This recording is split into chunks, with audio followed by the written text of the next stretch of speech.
الذين يكتمون ما أنزل الله من الكتاب ويشترون به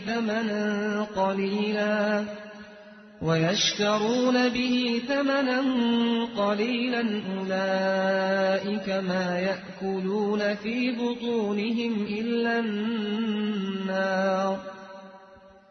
ولا يكلمهم الله يوم القيامة ولا يزكيهم ولهم عذاب أليم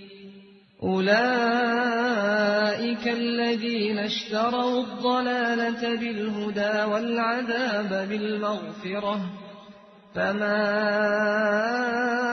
أصبرهم على النار ذلك بأن الله نزل الكتاب بالحق وإن الذين اختلفوا في الكتاب لفي شقاق بعيد